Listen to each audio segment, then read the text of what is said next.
Car ఇప్పుడు reverse గేర్లో speed పెంచుతోంది. గతంలో సారు కారు 16 అన్నారు. మొత్తం 17 సీట్లు ఉంటే 16 అంటే అందులో 9 వచ్చాయి. ఇప్పుడు కేసీఆర్ బస్సు యాత్ర కేవలం 12 లోక్సభ నియోజకవర్గాల పరిధిలోనే చేస్తున్నారు. గత ఎన్నికల్లో బీజేపీ బీఆర్ఎస్ ఒక్కటే అన్న ప్రచారం జరిగింది. ఇప్పుడు బీజేపీ కోసం గులాబీ పార్టీ కొన్ని సీట్లను లోపాయికారిగా వదిలేసిందన్న ప్రచారాన్ని కాంగ్రెస్ చేస్తోంది. అందుకే చాలా చోట్ల డమ్మీ అభ్యర్థులను పెట్టారన్న విమర్శలు గుప్పిస్తున్నారు. గులాబీ దళంలో డీలా కనిపిస్తోంది. క్యాడర్లో జోష్ లేదు. లీడర్లేమో చెల్లా చెదురయ్యారు. పలువురు గులాబీ సిట్టింగ్ ఎంపీలే బీజేపీ కాంగ్రెస్లో చేరిపోయారు. క్యాడర్ కూడా వారితో వెళ్లిపోయింది. ఇంకోవైపు కేసీఆర్ కు తుంటి ఆపరేషన్ జరిగింది. సీన్ చూస్తే పార్లమెంట్ ఎన్నికలు దగ్గరకొచ్చేశాయి. దీంతో వెనకడుగు వేస్తే పార్టీకి మొదటికే మోసమని గ్రహించిన కేసీఆర్ స్వయంగా బస్సు యాత్ర చేపట్టారు. అయినా జనం నుంచి ఆశించినంత స్పందన రాబట్టుకోలేకపోయారు.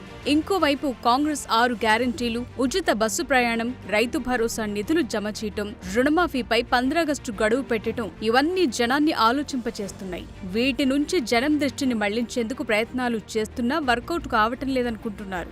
అసెంబ్లీ ఎన్నికల ముందు వరకు తెలంగాణలో తిరుగులేని రాజకీయ శక్తిగా ఉన్న బీఆర్ఎస్ ఇప్పుడు లోక్సభ యుద్ధం ముందు పూర్తిగా డీలా పడిపోయింది. జిల్లాల్లో గ్రూప్ తగాదాలున్నాయి. చాలా మంది పార్టీని వీడి వెళ్లిపోయారు. వలసలు ఆగటం లేదు. కేటీఆర్ రోడ్ షోలు పెద్దగా వర్కౌట్ కావటం లేదు. ఇక మాజీ మంత్రి హరీష్ రావు చాలా సమయం మెదక్ పార్లమెంట్ సెగ్మెంట్ కే కేటాయించుకుంటున్నారు. పెద్దగా ఎక్కడికి వెళ్లటం లేదు.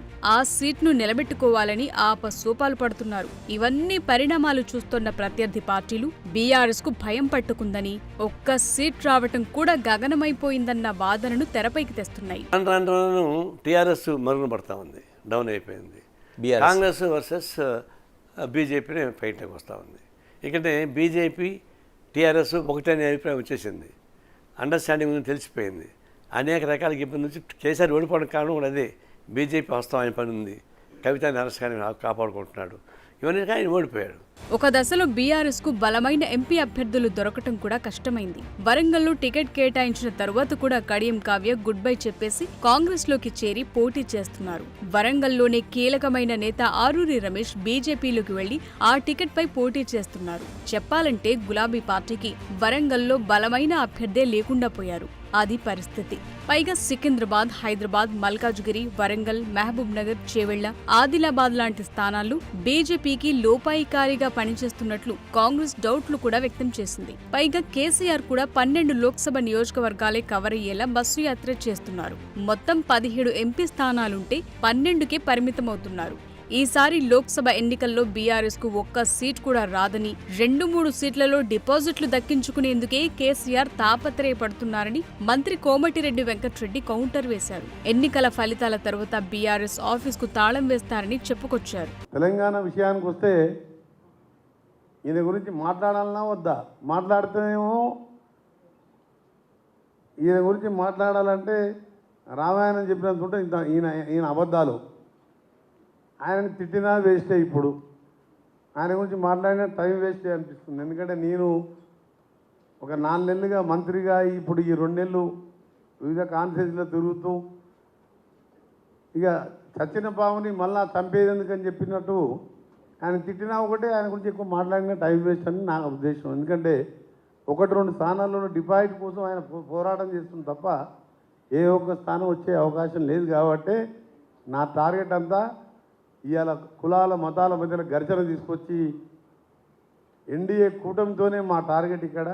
అసెంబ్లీ ఎన్నికల్లో మెజార్టీ ఓట్లు పొందిన లోక్సభ స్థానాలతో పాటు తక్కువ తేడాతో ఓడిపోయిన చోట బీఆర్ఎస్ తిరిగి ఆధిక్యం సాధిస్తుందా అన్నది చర్చనీయాంశంగా మారింది. నిజానికి గులాబీ పార్టీకి ఇప్పుడు రాజకీయంగా అస్సలు అనుకూల పరిస్థితి లేదు. సో పార్టీ మొత్తానికే తుడిచిపెట్టుకుపోయే ప్రమాదం ఉందనే భయంతో కేసీఆర్ యాత్ర మొదలు పెట్టాడంటున్నారు సీఎం రేవంత్. పార్లమెంట్ ఎన్నికలైన వెంటనే స్థానిక సంస్థల ఎన్నికలు ఉండటం, ఓటు బ్యాంకును కాపాడుకోకపోతే భవిష్యత్తులో పార్టీ ఉనికి ఉండదని కేసీఆర్ గ్రహించారంటున్నారు. గ్రామాల్లో ఓటు బ్యాంకును వదులుకుంటే మున్ముందు పార్టీ ఉండదనే వాస్తవాన్ని గుర్తించారంటున్నారు. కొన్ని చోట్ల బీజేపీకి వదిలేసినా ఇంకొన్ని చోట్ల బీఆర్ఎస్ నుంచి కమలానికి వలసపోయే ఓట్లను ఆపే ప్రయత్నం చేస్తున్నారని కాంగ్రెస్ నేతలు గుర్తు చేస్తున్నారు. నిజానికి గత అసెంబ్లీ ఎన్నికల్లో రైతులు, పెన్షన్దారులు కేసీఆర్ పార్టీకి దూరమయ్యారు. ఇప్పుడు బస్సు యాత్ర మాటలో వారిని ఆకట్టుకునేలా సాగు, విద్యుత్ గురించి మాట్లాడుతున్నారు. నిజానికి అసెంబ్లీ ఎన్నికల తర్వాత చాలా వరకు పరిణామాలు మారిపోయాయి. హైదరాబాద్ సహా చుట్టుపక్కల ప్రాంతాల్లో బీఆర్ఎస్ ఆధిక్యత కనబరిచి సీట్లు గెలిచింది. కానీ ఇప్పుడు ఖైరతాబాద్ లో దానం నాగేందర్ కాంగ్రెస్ లో చేరి ఇదే టికెట్ పై సికింద్రాబాద్ ఎంపీగా పోటీ చేస్తున్నారు. అటు మెదక్, మల్కాజ్గిరి, నిజామాబాద్, కరీంనగర్, ఆదిలాబాద్, చేవెళ్ల వంటి ప్రాంతాల్లో అసెంబ్లీ ఎన్నికల్లో బీఆర్ఎస్ కాస్త ఎక్కువ ఓట్ షేర్ సాధించినా ఇప్పుడు చాలా వరకు మొదటి, ద్వితీయ శ్రేణి నేతలు కాంగ్రెస్ లో జాయిన్ అయ్యారు. దీంతో ఓట్లు, సీట్ల వేటలో గులాబీ పార్టీకి టఫ్ ఫైట్ ఖాయంగా మారిపోయింది. పైగా జాతీయ స్థాయి అంశాలే ప్రధాన ఎజెండాగా కనిపించే లోక్సభ పోరును ప్రాంతీయ పార్టీ అయిన బీఆర్ఎస్ ఇంపాక్ట్ తక్కువన్న వాదనను కాంగ్రెస్, బీజేపీ వినిపిస్తున్నాయి. For more videos like this, subscribe Big TV channel.